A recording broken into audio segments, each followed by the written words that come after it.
Selamat pagi para pirsawan Inspiring SBR yang ada di rumah dan dimanapun Anda berada.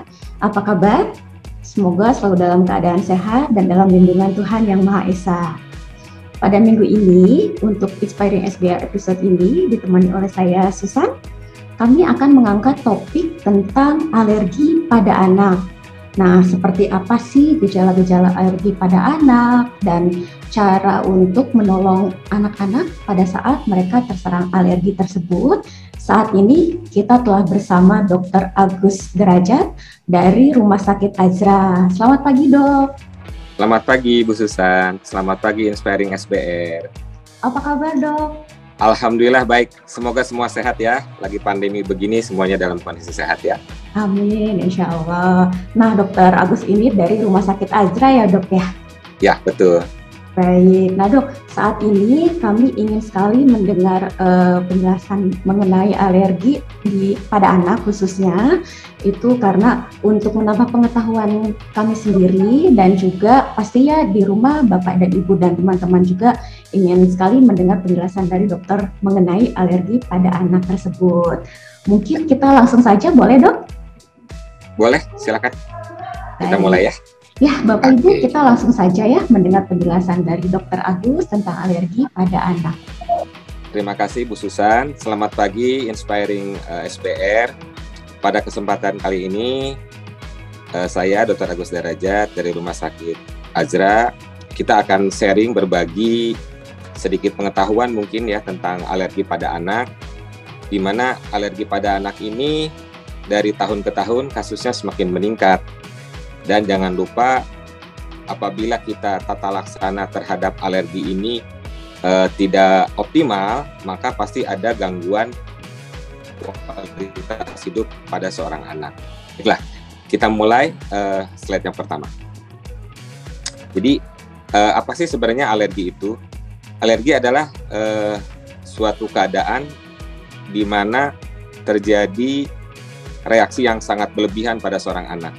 Dan bersifat genetik ya. Genetik itu artinya apa? Diturunkan. Jadi diturunkan dari orang tuanya tentunya. Di mana seorang anak akan memiliki resiko alergi apabila salah satu orang tuanya atau bahkan dua-duanya memiliki riwayat alergi. Tentunya nilainya akan berbeda. Apabila salah satu saja yang memiliki alergi dibandingkan dengan kedua orang tuanya, ibu dan bapaknya alergi, maka peluang seorang anak mendapatkan alergi akan lebih besar. Ya.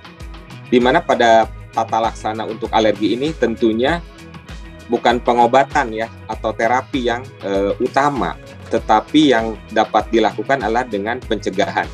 Kalau dalam bahasa medisnya disebut dengan avoid ya, menghindari atau avoid dan penghindaran. Nah, mungkin kita mengawali dulu bagaimana sebenarnya sih alergi itu terjadi. Kita tahu bahwa di dalam tubuh seorang manusia itu banyak terdapat sistem ya.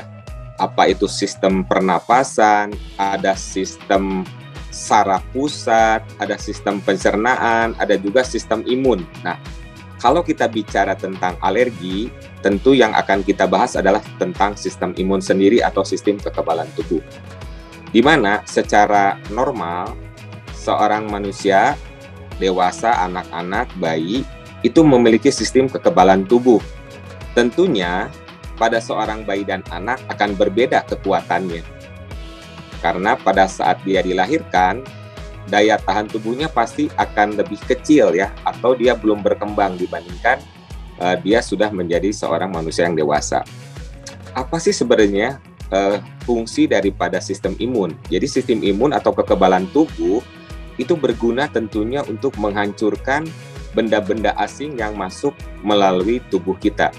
Baik itu berupa virus, ya seperti virus COVID misalnya yang sekarang lagi menjadi pandemi, apa dia suatu bakteri atau dia suatu jamur dan benda asing lain. Maka pada kasus seorang anak yang alergi, maka ada reaksi yang berlebihan pada sistem alergi. Jadi misalnya kalau dia ada suatu zat yang sebenarnya tidak berbahaya, pada anak yang tidak alergi itu respon dari tubuh itu bersifat normal saja. Tetapi pada seorang anak yang memiliki bakat alergi, ada reaksi yang berlebihan, sehingga muncul reaksi simpang ya, reaksi-reaksi yang sebenarnya tidak perlu ada. Oke. Nah, ini dia yang tadi saya jelaskan, bahwa semakin berkembangnya teknologi, kemajuan zaman, ternyata dari tahun 2019 ini sekitar 30% sampai 40% orang di seluruh dunia itu memiliki kasus alergi, ya, di mana terbanyak pada anak-anak. Nah, kita mungkin harus mengenalkan dulu beberapa istilah ya pada alergi. Ada yang disebut dengan alergen, ya. Nah, apa suatu alergen? Alergen itu adalah zat atau bahan yang dapat menimbulkan proses alergi. Nah, nanti akan kita bahas di belakang ya, apa sih yang termasuk alergen atau zat yang menyebabkan alergi. Nah, sekarang kita bahas dulu mengenai kira-kira faktor-faktor apa sih yang menyebabkan seorang anak itu menjadi alergi. Ternyata bukan hanya keturunan ya, walaupun genetik keturunan itu bernilai sangat besar pada seorang anak. Tapi ternyata dipengaruhi juga oleh berbagai faktor. Bisa dari lingkungan, misalnya lingkungan yang asap gitu kan, ada asap rokok, asap sampah, ya, pembuangan sampah dan sebagainya. Dan jangan lupa dia dari pola makanan, ya. Misalnya pada seorang bayi ada yang sekarang penggunaan susu sapi lebih banyak dibandingkan ASI, dan ternyata salah satu penyebab dari alergi pada bayi itu adalah alergi susu sapi, ya. Jadi inilah kurang lebih faktor penyebab alergi, ya.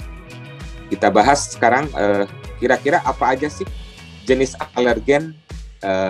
Tentunya kita kalau lihat sekeliling lingkungan kita, jenis alergen itu banyak ya, bentuknya banyak sekali. Ada dalam bentuk makanan, ya, ada dalam bentuk iritan atau zat yang bisa dihisap oleh saluran napas kita, atau juga dalam bentuk yang lain bulu binatang. Nah, kalau makanan tentu kita tahu ya, makanan yang paling sering secara statistik itu kalau pada bayi baru lahir biasanya susu sapi, kemudian juga telur, kemudian juga seafood. Di situ termasuk misalnya ada cumi, kerang, produk dari ikan-ikan laut, ya.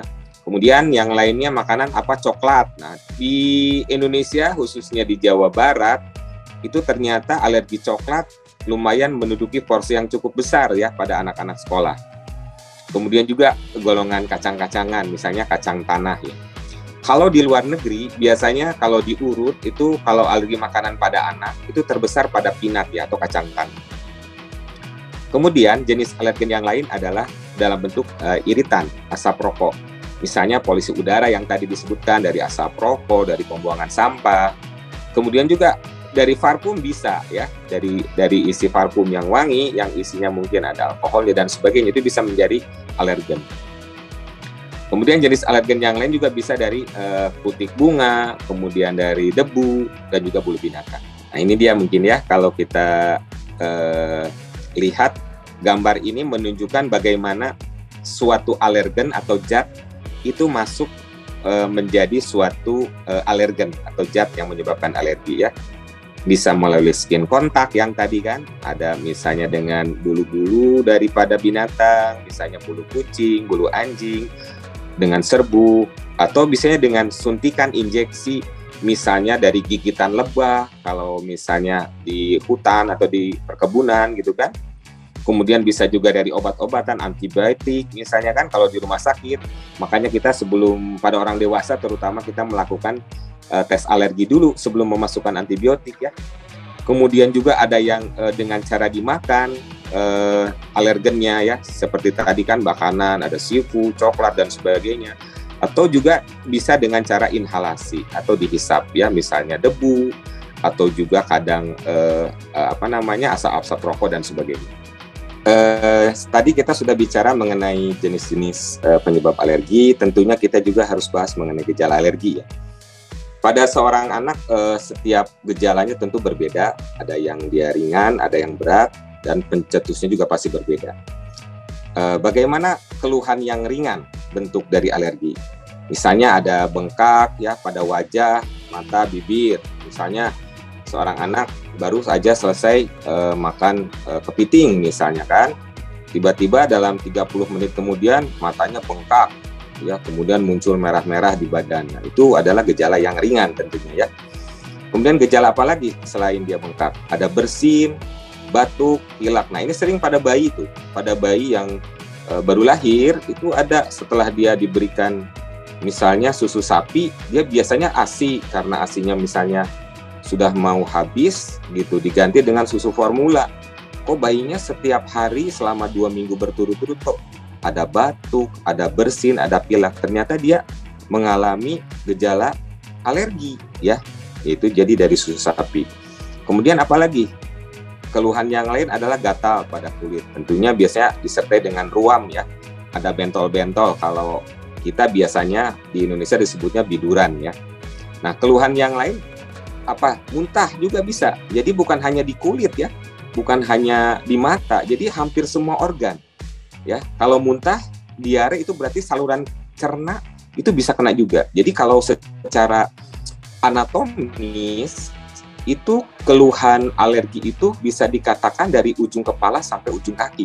Dari mata yang sering belekan gitu kan, dari mata yang jadi bengkak, dari hidung yang jadi bersin dan meler, paru-parunya jadi batuk, perutnya jadi muntah, diare, kesakitan, kemudian juga ruam kulit gitu ya. Nah, itu jadi sangat luas sekali ya. Nah, itu gejala yang ringan. Kalau yang berat, ini kalau di luar negeri biasanya contohnya kalau kita lihat di film gitu ya, seorang anak dia baru saja makan kacang ya, peanut. Karena kalau di luar negeri secara statistik itu kacang ya, kacang tanah tuh nomor 1. Tiba-tiba dia seperti sesak napas. Nah, itu sebenarnya keadaan darurat ya, karena adanya penyempitan dari saluran napas. Kalau bahasa kedokterannya medisnya disebut udema laring, spasme laring. Oh, itu ada ancaman jiwa itu. Kalau kita tidak secepat mungkin itu bisa tidak tertolong. Nah, ini ya yang disebut berat. Apalagi itu keluhannya, bisa nyeri dada, kemudian tensi, misalnya tiba-tiba tekanan darahnya jadi rendah, kemudian juga bengkak pada lidah dan tenggorokan yang dia bisa menutupi jalan nafas, ya, bahkan jadi sulit bernapas. Kemudian juga bisa jadi asma, napas yang berbunyi kan, seperti ada mengi kan, kalau bahasa kedokterannya ronki. Jadi seorang anak misalnya makan seafood, dia bentuknya nggak ke kulit, nggak ke mata, nggak kemana, tapi dia ke saluran nafas, ya. Jadi dia seperti nafasnya ada menginya ya, gitu kan. Kemudian apalagi ya, setelah dia nafasnya semakin sesak, tentunya dia akan sukar untuk bicara ya. Kemudian apalagi anaknya juga bisa jadi blackout atau pingsan ya, kalau dia tiba-tiba sangat berat sekali. Nah, inilah contoh-contoh dari gejala-gejala yang berat daripada alergi ya. Nah, ini mungkin gambar-gambar ini ya, contoh ya, terutama pada bayi dan anak. Kita lihat tuh gambarnya tuh, pada bayi ada ruam di punggung, ada ruam di pipi ya, kemerahan ya. Ini kalau misalnya pada bayi, biasanya kalau praktek di Rumah Sakit Ajra itu paling sering pencetusnya itu 5 besarnya adalah susu sapi tuh. Susu sapi dan turunannya, misalnya keju, yogurt ya. Kemudian juga seafood, kemudian juga telur dan kacang tanah, itu yang paling sering ya. Lihat ya, ini khas sekali gambaran alergi ya, selain dia kemerahan, kemudian juga tersebar dan juga disertai rasa gatal atau itchy ya. Kalau begitu gimana dong caranya mengetahui bahwa seorang anak ini mengalami alergi apa sih sebenarnya? Banyak tes yang bisa kita lakukan, tetapi sebagai standar prosedurnya untuk di bagian anak, biasanya kita yang paling baik aja dengan tes uji kulit atau bahasa medisnya skin prick test. Tapi karena uji ini lumayan sedikit lah menyakitkan untuk seorang anak ya, karena dia ada jarum yang dia harus dimasukkan ke dalam kulit sedalam kurang lebih 3 mm dan jumlahnya mungkin sekitar 20 jenis alergen. Jadi ini biasanya disarankan untuk anak-anak yang usianya di atas 3 tahun ya, karena agak lumayan sakit ya. Tapi ini sangat paling disarankan. Tapi kalau misalnya untuk anak-anak yang kurang dari 3 tahun pengen alergi, kita bisa ada tes dengan darah ya. Kita bisa lakukan ada namanya tes panel alergi. Jadi kita ambil darah, nanti kita tunggu hasilnya 1 minggu kurang lebih. Nanti ada keluar tuh sekitar 55 item. Kira-kira dia alerginya apa aja sih, itu ketahuan kan. Nah, kemudian ada juga uji yang sebenarnya simple ya, namanya uji eliminasi dan provokasi. Jadi ini eliminasi artinya kita menghindari, provokasi itu kita kasih gitu. Misalnya gini, kalau kita curiga misalnya alergi telur, ya berarti kita jangan dulu makan telur. Misalnya selama 2 minggu coba dilihat. Misalnya gejala alergi yang pipinya merah, kemudian jadi bersin batuk, hilang ya, kemungkinan betul. Nah, untuk lebih meyakinkan lagi setelah kita eliminasi setelah 2 minggu, misalnya sudah bersih, 2-4 minggu kemudian kita mau kasih lagi, coba kasih lagi. Misalnya dia sudah adaptasi nggak dengan telur, misalnya kita kasih lagi telur. Ternyata setelah 2-4 minggu dikasih dia masih muncul gejala, berarti dia belum bisa adaptasi dengan telur. Ya, ini yang disebut dengan uji eliminasi. Kita menghindari, kita tidak memberikan atau provokasi ya, uji untuk diberikan. Setelah kita tes, kita tahu oh ini alergi, apa yang harus kita lakukan. Jadi para pirsawan Inspiring SBR, yang perlu ditekankan di sini untuk tata laksana terapi, obat itu bukan yang utama. Obat penting iya untuk kasus yang terutama berat. Tapi yang paling utama adalah kita dengan cara menghindari pencetus. Jadi kita istilahnya kalau secara gampang, obat alergi itu adalah yang pertama menghindari, yang kedua menghindari, yang ketiga menghindari. Baru setelah itu kita berbicara dengan obat. Tentunya kalau kita bicara menghindari, berarti kita sebagai orang tua harus mengetahui dong apa yang harus dihindari. Berarti memang kita butuh alat atau tools atau pemeriksaan untuk meyakinkan sebenarnya apa sih penyebab alergi anak kita. Gitu. Dan untuk sekarang kita banyak toolsnya, alatnya. Kita saya terutama di Rumah Sakit Ajra ada beberapa pemeriksaan, misal dari pemeriksaan yang sangat sederhana sampai yang kita pengen tahu hampir berapa banyak itu pemeriksaan kita bisa lakukan. Ya. Nah tentunya itu nomor 1. Jadi setelah kita identifikasi pencetus alerginya apa, tentu ini yang harus kita hindari. Berapa lama tuh dihindari? Tentunya untuk masing-masing pencetus alerginya itu berbeda-beda. Di beberapa textbook dikatakan, misalnya kita bicara tentang susu sapi aja pada bayi. Untuk susu sapi itu, seorang bayi bisa beradaptasi paling cepat 1 tahun usianya. Dia bisa sampai usia 3 tahun paling lambat. Setelah umur 3 tahun, seorang bayi biasanya sudah bisa mengadaptasi untuk minum susu sapi. Tapi ada juga yang sifatnya seumur hidup. Di textbook itu biasanya ditulis kacang tanah. Jadi kalau seorang anak mengalami alergi kacang tanah, biasanya dia adaptasinya lama. Kalau di textbook bahkan bisa dikatakan seumur hidup. Ya. Jadi gimana caranya supaya kita tahu, dok, kalau ini bisa adaptasi? Tentu kita yang dites dengan yang tadi ada eliminasi dan provokasi. Jadi kita bisa saja misalnya setelah anak ini terdiagnosa alergi, kita hindari, tapi kita pengen tahu dia sudah adaptasi, boleh. Misalnya per tiap 6 bulan kita coba aja dalam bentuk yang sedikit, dia sudah ada respon reaksi alergi atau tidak. Kalau ternyata dalam 1-2 minggu dia tidak ada reaksi, berarti dia sudah bisa adaptasi. Ya. Nah itu yang terapi utamanya. Nah terapi yang untuk obat, tentunya kita akan memberikan obat-obat kalau dia terjadi reaksi yang berat, misalnya yang mengganggu kualitas hidup. Misalnya dia seorang anak jadi tidak bisa tidur, batuk tidak berhenti-berhenti, pilek yang terus ngucur gitu ya. Obat apa aja sih? Nah, di sini dikenal ada obat antihistamin ya, atau obat anti alergi. Banyak sediaannya ya. Mungkin kalau buat pirsawan Inspiring SBR ya, yang anaknya punya riwayat alergi sudah kenal banget nih sama obat-obat alergi. Ada cetirizine, ada CTM mungkin yang paling obat zaman purba kalau kata saya sih ya, kan udah dari dulu ya. Kemudian juga ada golongan-golongan obat kortikosteroid, kemudian obat pileknya kita kasih dekongestan atau untuk pelega nafas ya, untuk obat-obat. Ya inilah kurang lebih secara garis besarnya ya untuk tata laksana daripada alergi. Ya mungkin itu selintas tentang alergi pada anak, mulai dari dia apa sih alergi pengertiannya sampai kita bahas mengenai tata laksananya. Mudah-mudahan menjadi bekal ya buat ibu-ibu, kalau terutama yang bakat orang tuanya besar nih, baik ibu atau bapak atau bahkan dua-duanya yang memiliki alergi. Jadi kita sedikit banyak bisa mengetahui, oh ternyata arahnya itu kalau alergi seperti ini loh tata laksana yang betul ya. Terima kasih. Akhirul kalam. Wassalamualaikum warahmatullahi wabarakatuh.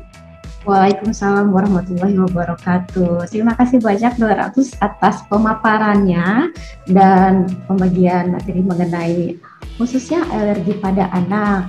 Nah, di sini kami kebetulan sudah memiliki beberapa pertanyaan, Dok. Ada dari orang tua, ada dari staf kami juga, khususnya tentang alergi pada anak. Sebetulnya tadi sudah ada beberapa pertanyaannya yang sudah dokter jelaskan juga di slide, tapi mungkin boleh mohon nanti dijelaskan kembali ya Dok ya ketika pertanyaan itu. Nah, untuk yang pertama itu mengenai alergi susu, Dok. Tadi kan dokter sudah menjelaskan tentang alergi susu. Nah, untuk alergi susu sendiri atau mungkin laktosa intoleran ya Dok ya, ada sebutan itu juga mungkin. Ya. Nah, itu sebetulnya zat apa sih yang terdapat pada susu yang dapat menyebabkan alergi khususnya pada anak, Dok? Baik, saya langsung coba kita jawab ya, Bu Susan. Jadi untuk alergi susu sapi dengan intoleransi laktosa ini dua hal yang berbeda ya. Baik. Dua hal yang berbeda. Jadi kalau kita berbicara mengenai alergi susu sapi ya yang terjadi pada bayi berusia 1-3 tahun, itu berbeda dengan istilah laktosa intoleran atau intoleransi laktosa. Di mana perbedaannya? Kalau kita bicara tentang alergi susu sapi, yang menjadi masalah adalah proteinnya, protein susu sapi. Tapi kalau kita bicara mengenai laktosa intoleran, kita bicara mengenai gula atau glukosa. Nah, tentunya munculnya gejala pun berbeda. Ya, pada kasus anak-anak atau bayi yang mengalami alergi susu sapi, ya, biasanya keluhannya lebih luas dibandingkan laktosa intoleran. Ya, misalnya bayi baru lahir diberikan susu sapi, dia akan muncul sama keluhannya itu dari ujung kaki sampai dari ujung kepala sampai ujung kaki. Seorang bayi yang mengalami alergi susu sapi, derajat ringannya, gejala ringannya itu hanya biasanya bersin, kemudian batuk yang tidak sembuh, kemudian bunyi napasnya kok yang kenceng, grok grok grok grok gitu kan. Kemudian juga batuk yang lama sekali, setiap malam batuk, kemudian setiap pagi, dan bahkan yang lebih berat, dia bisa terjadi perdarahan saluran cerna. Jadi pada BAB-nya itu ada darah. Jadi pada alergi susu sapi itu luas sekali. Jadi pipinya merah, bersin-bersin, mengalami kram usus atau kolik istilahnya, jadi anak sering rewel, gitu kan. Tapi jangan lupa kalau alergi susu sapi, dia nggak lama ya. Dia bisa beradaptasi paling cepat 1 tahun, dia bisa. Dan paling lama sampai umur 3 tahun. Ya. Nah, ini untuk alergi susu sapi. Nah, kalau dia laktosa intoleran, kita bicaranya mengenai gula atau glukosa. Tentunya keluhan yang muncul dia berbeda. Dua gejala utama pada laktosa intoleran biasanya hanya 2. Yang pertama dia diare. Yang kedua adalah muntah, jadi lebih ke saluran cerna. Jadi memang mirip dengan alergi, tapi kalau alergi biasanya lebih luas gitu. Ya, jadi diulangi, intoleransi laktosa lebih ke glukosa, kalau si alergi susu sapi lebih ke proteinnya, protein susu sapi. Jadi 2 hal itu. Nah, bagaimana tata laksananya? Tentu tata laksananya kalau dia alergi susu sapi, kalau ibunya bisa memberikan ASI ya sudah ASI. Ya. Cuma kalau dia ASI, hati-hati, mamahnya tidak boleh minum susu sapi dan turunannya. Misalnya keju, yogurt. Kenapa? Karena makanan ibu itu akan melalui ASI. Gitu kan? Melalui ASI nanti diminum sama si bayi. Berarti walaupun dia ASI bisa jadi alergi susu sapi, bisa. Karena makanan ibu itu yang mengandung susu sapi dan turunannya gitu. Itu jadi hati-hati. Jadi ibunya tidak boleh mengkonsumsi susu sapi dan turunannya ya, keju ya, selama minimal 1 tahun, maksimal 3 tahun biasanya ya. Itu tata laksana. Yang kedua, kalau misalnya si bayinya, si anaknya tidak bisa ASI karena orang tuanya tidak bisa memberikan, tentu kita pilihkan susu sapi yang tidak alergi. Banyak pilihannya ya. Ada yang paling ringan, misalnya golongan yang proteinnya hanya dipecah separuh. ada juga yang sampai yang untuk yang berat alerginya ada, kita punya sediaan ya. Nah, bagaimana untuk yang laktosa intoleran? Kalau laktosa intoleran karena gula, tentunya bayi supaya tidak muncul muntah dan diare, kita kasihkan susu yang tidak mengandung gula. Biasanya kita kasih yang susu untuk yang mencret, yang diare. Pernah dengar mungkin? Ini saya tidak di endorse susu ya, misalnya ada yang namanya, punten ini tidak etis, tapi nggak apa-apa sebagai contoh aja. Ada yang namanya SGM, LLM gitu kan, low lactose milk gitu kan. Nah itu salah satu contoh untuk anak-anak yang mengalami laktosa intoleran. Biasanya kita kasih susu-susu yang tidak mengandung glukosa. Mungkin itu Bu, secara garis besarnya. Ya. Baik, jadi kalau tadi zat yang mungkin dapat menyebabkan alergi pada susunya itu seperti proteinnya ya dok ya, kalau susu. Protein, betul. Baik. Nah, kalau laktosa si gula. Gitu. Baik, kalau laktosa gulanya zatnya berbeda ya dok ya dari yang susu tersebut. Baik. Betul, berbeda cara tata laksana. Ya. Baik. Nah dok, kalau misalnya tadi kan sudah dijelaskan juga beberapa gejala umum pada alergi pada anak ya dok ya. Nah kadang ada juga misalnya gejala tersebut orang tua tidak sadar itu sebetulnya gejala alergi karena dikiranya penyakit lain atau gejala lain. Nah tadi kan dokter sudah menjelaskan juga gejala umumnya apa saja. Nah cara membedakannya itu gejala alergi atau penyakit misalnya flu biasa atau batuk biasa itu seperti apa dok? Terima kasih Bu Susan. Jadi kadang memang kita bingung nih ngebedain ini alergi flu-nya batuk bersinnya karena apa ya, kayak karena virus itu kuman atau karena alergi. Tentunya kita tadi bahas yang tadi aja. Kalau alergi pasti dia ada beberapa parameter yang harus kita hitung. Pertama, kalau dia batuk alergi tentunya tanya dong, ada nggak bakat alergi satu dari orang tuanya atau dari misalnya kalau ditarik yang ke atas kakeknya, tapi yang terdekat dulu ya, dari ibu, bapak atau dua-duanya. Pertama itu. Yang kedua, kapan munculnya? Misalnya kalau dia muncul batuk, kalau pada batuk yang alergi tentunya dia pada waktu-waktu yang tertentu. Misalnya pada malam hari, ya kan, atau pagi hari. Berbeda dia dengan misalnya batuk karena infeksi. Kalau batuk infeksi dia hampir sepanjang hari dia batuk. Tapi kalau dia batuk alergi, dia biasanya malam dan pagi hari. Kenapa? Alasan yang paling gampang adalah udara lebih dingin, karena kan dia lebih turun kan suhunya. Yang kedua, fungsi paru manusia pada saat malam akan berkurang. Fungsi parunya itu akan berkurang pada malam hari. Makanya dia kalau yang alergi akan lebih hebat. Ya, berbeda dengan yang batuk karena bakteri. Yang ketiga, tentu pada kasus alergi ada pencetus. Jadi ibunya memang harus jadi detektif nih. Coba ini kok batuknya selalu berulang ya pagi dan malam. Terus kok kayaknya habis makan telur deh atau seafood deh.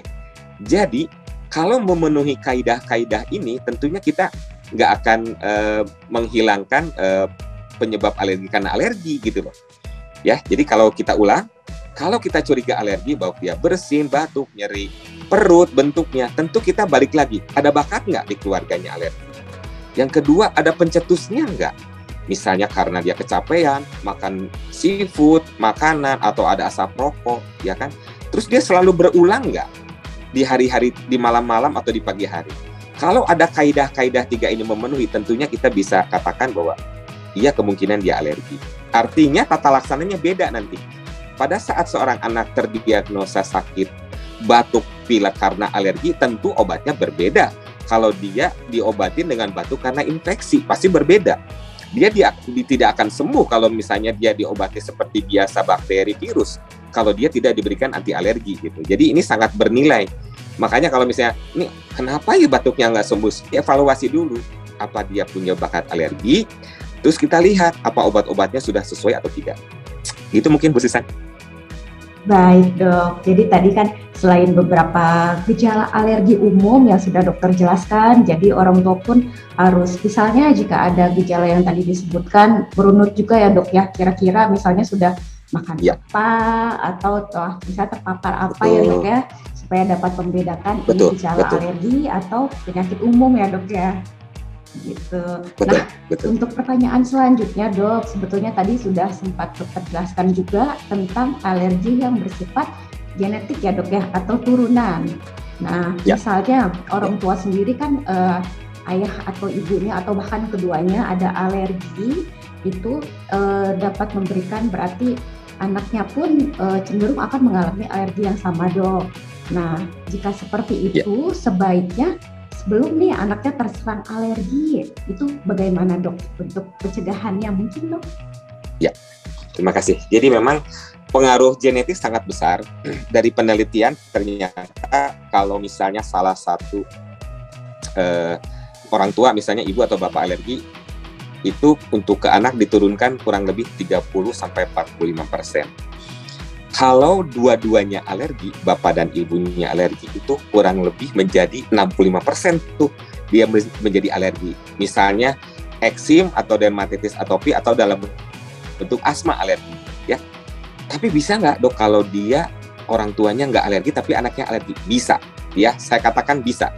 Jadi kalau orang tuanya tidak alergi, baik salah satu atau dua-duanya, 15% masih bisa alergi. Ya, jadi untuk ibu-ibu jangan kaget kalau kita tidak punya alergi tapi kok anak saya alergi. Bisa ya. Saya katakan di sini bisa. Itu ada penelitian. Nah, bagaimana caranya supaya anak kita tidak alergi? Sebenarnya bukan mencegah dalam artian 100% dihindari, karena secara genetik kalau dia punya bakat agak sulit. Tapi bagaimana caranya supaya tidak menjadi berat, ya. Kalau supaya tidak menjadi berat, yang maksudnya alergi berat apa sih? Asma. Ada dua jenis alergi yang sebisa mungkin kita hindari adalah asma bronchiale, ya, yang ada sesak napas itu, napasnya bunyi, ya, ada mengi, ya, ada wheezing. Satu lagi adalah dermatitis atopi atau eksim yang kulitnya kering.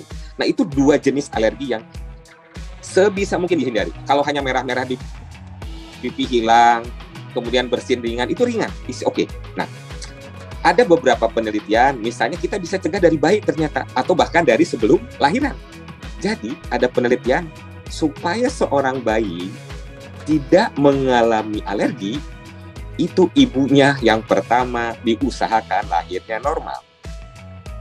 Sekarang trennya kan ibu-ibu misalnya pengen terlihat lebih mudah gitu kan, atau lebih sedikit kayak gaya hidup mungkin ya, diseksio aja, dioperasi. Ternyata dari penelitian, dengan kita lahiran spontan, lahiran normal bukan operasi, itu peluang alerginya untuk menjadi berat terutama menjadi lebih kecil. Ya. Kemudian di dalam selama hamil, ibu-ibu itu jangan sekali-kali menghindari makanan apapun untuk misalnya curiga alergi, walaupun ibunya alergi nih. Ibu silahkan makan apa saja, kecuali kalau memang ibunya alergi berat ya. Karena ternyata dalam penelitian itu tidak ada signifikansinya kalau misalnya supaya tidak alergi, si ibu hamilnya nggak makan makanan yang bisa alergi, jangan. Ya, malah kita kasih. Oke. Yang berikutnya, gimana supaya si anak itu bisa tidak menjadi alergi yang berat? Tentunya untuk bayi-bayi, lakukanlah imunisasi yang lengkap. Kenapa? Karena pada saat imunisasi, kita akan diberikan berbagai macam kuman yang dilemahkan, dan itu akan memunculkan daya tahan tubuh yang baik. Ya, ada cross reaksi untuk memunculkan antibodi yang baik. Nah, itu mungkin beberapa cara. Nah, cara apa lagi yang bisa kita lakukan supaya anaknya tidak menjadi berat? Nah, pada seorang anak untuk tata laksana alergi, kita tidak menganut seperti di dewasa. Jadi kadang anaknya sudah terdiagnosa alergi makanan seafood. Ini sama ibunya, itu dikasih aja lah biar dia adaptasi. Nah, itu pada seorang anak tidak bisa seperti itu. Dia akan memperberat alerginya. Jadi kita harus ada yang namanya adaptasi perlahan-lahan. Jadi kita tidak seperti di dewasa.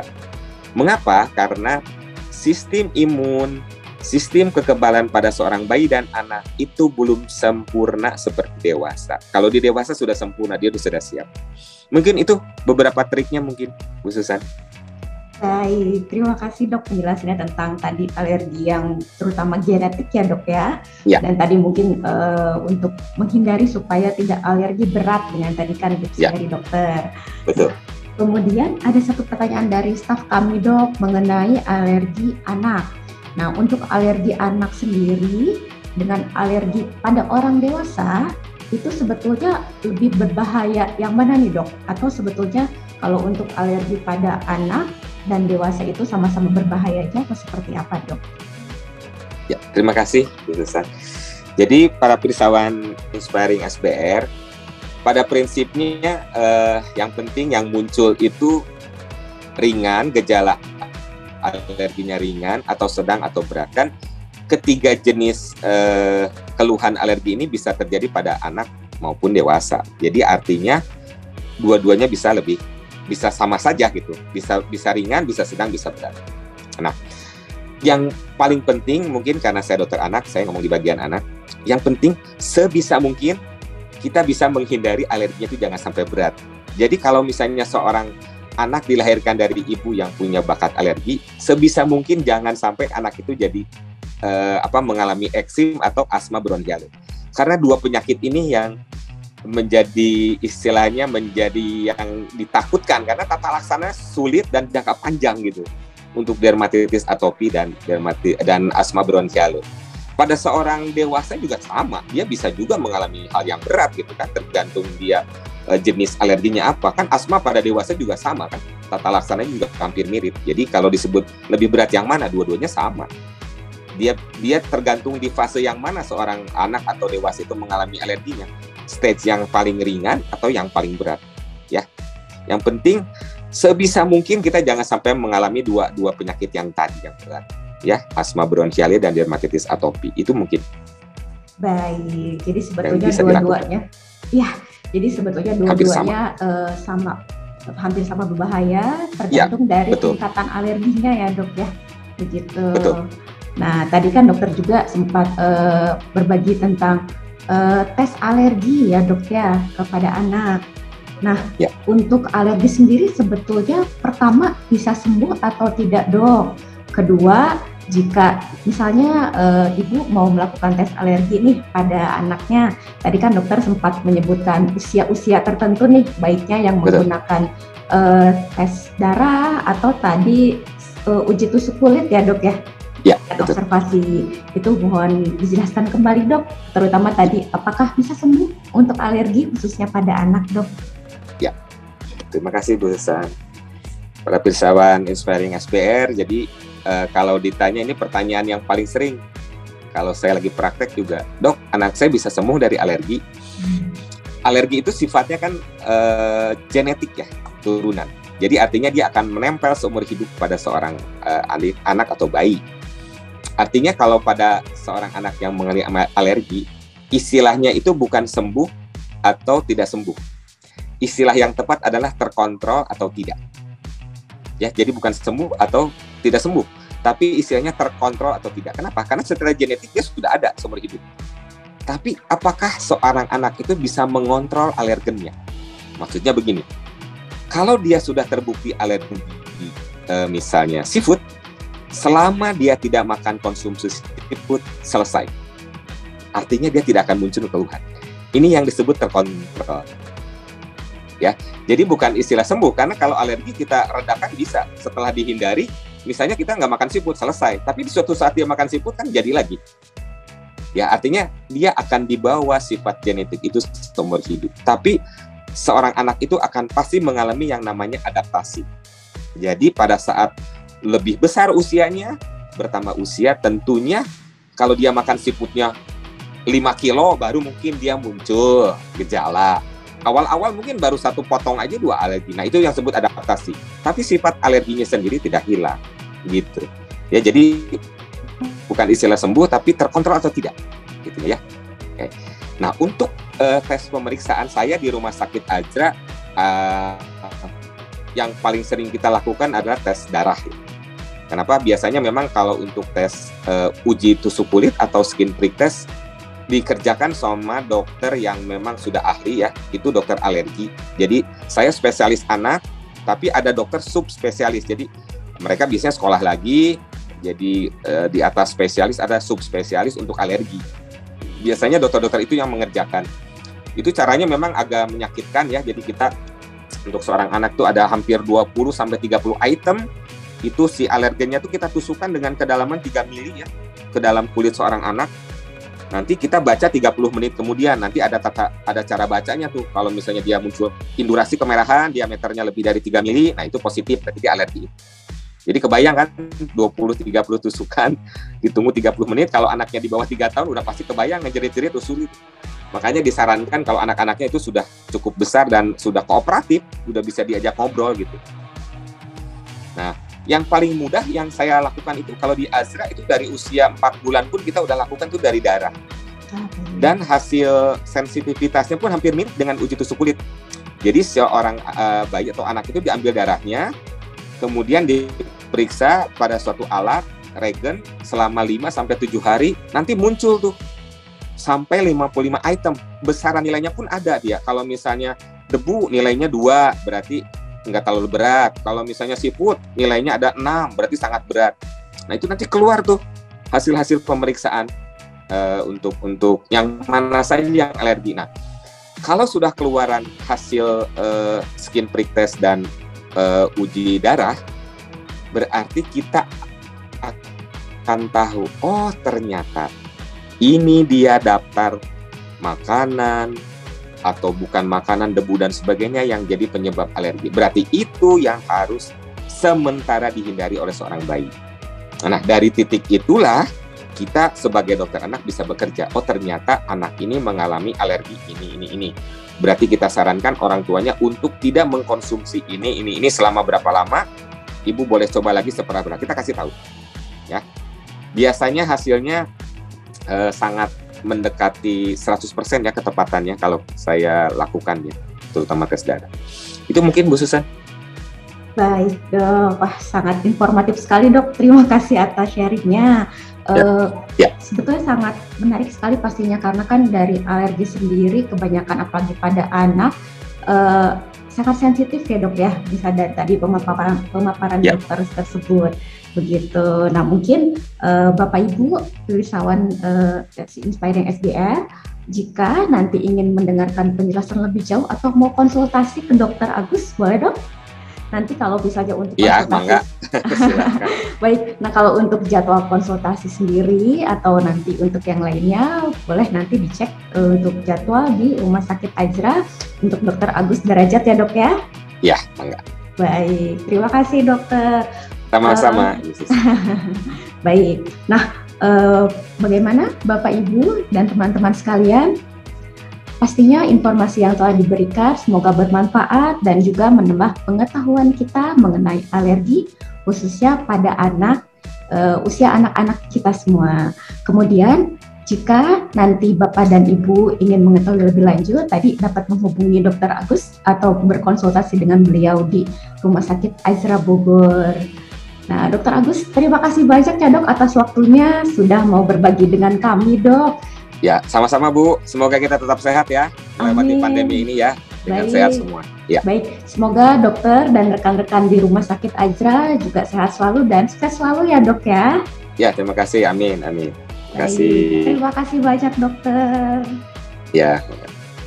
Kami ingin mengucapkan terima kasih kepada Bapak, Ibu, teman-teman sekalian yang telah menyempatkan waktunya untuk bergabung bersama kami menyaksikan pemaparan dari Dr. Agus mengenai alergi pada anak pada episode Inspiring SBR Sabtu ini. Jangan lupa bergabung lagi bersama kami pada episode selanjutnya di bulan depan yang pastinya lebih menginspirasi dan selalu menjadi acuan. Baik, terima kasih banyak Bapak dan Ibu. Salam sehat selalu. Sampai jumpa.